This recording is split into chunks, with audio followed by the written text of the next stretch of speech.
Tonight, as we continue to celebrate Black History Month, we're shining a light on an area where people of color have often felt excluded.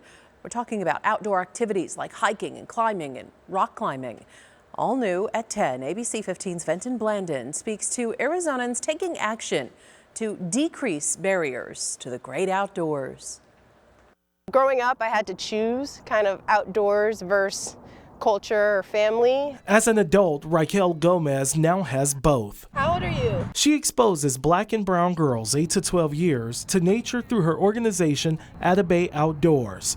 Gomez started the organization in 2020 to open the eyes of little girls around Phoenix to activities across the state, like hiking, camping, paddleboarding, mountain biking, cooking outdoors, and more. We think that age group is just the most critical. They soak up information like a sponge. They're still wanting to be independent, but also looking for mentors and guidance. Chromatic Colors is another Valley organization around to help people of color tap into the outdoors. We want to build a network of mentorships as well as clinics so that people that are starting out have that safer place indoors to go so that they can bridge into the outdoors with people. Rock climbers Sarah Leonenweber and Benjamin Dickens started the organization 2 years ago. I could possibly think of 5 people who are people of color who I've had an opportunity to climb with. And that was before this organization was started. Dickens' perspective is much like Quentin Daniels. We've been here just a year, and I've experienced probably like 5 or 6 lakes and 3 different mountain ranges. Even Daniels says his neighbors are shocked to hear what he's experienced across Arizona. It's just like really appreciating just the mountains and just the air, the quality of it. People don't understand living in Atlanta or Charlotte. You don't breathe this air. Dr. King J. Lee teaches recreation, park, and tourism sciences at North Carolina A&T University. It's almost undeniable, statistically speaking, undeniable that African Americans and Hispanics are by far least likely to enjoy outdoor recreation activities. In fact, as of 2020, Arizona State Parks estimates 1.5% of visitors to the parks are Hawaiian or Pacific Islanders. Nearly 3% are Black. Almost 4% are Native American or an Alaskan Native. Just under 4% are Asian. And just around 13.5% are Hispanic or Latino. It makes me wonder why.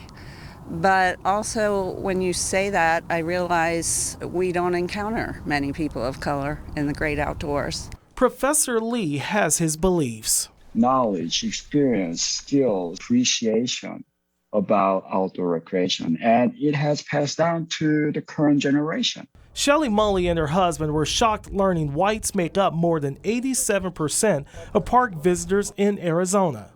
And it's really disappointing to hear those numbers because they're missing out on a lot of fun. Another reason people of color in our community might not take advantage of state parks, according to a park spokeswoman, is where they are located. The closest to Phoenix is about 45 minutes outside the city. So it is harder for people to get out there and explore. You have to commit to, an hour plus drive from wherever you are. You have to pack and prepare in advance. It's not something that you can necessarily do as easily spur of the moment. The thought of how people of color don't interact with the outdoors now seems more of a fact than an opinion. I was really excited that someone is also thinking about these things. With unexpected benefits for some. When I'm climbing, it's pretty much the only time my head's quiet and I'm completely calm. In Phoenix, Fenton Blandon, ABC 15 Arizona. A spokesperson for Arizona State Parks and Trails says they partner with various groups gathering information and reassessing how they can attract a more diverse group of park visitors.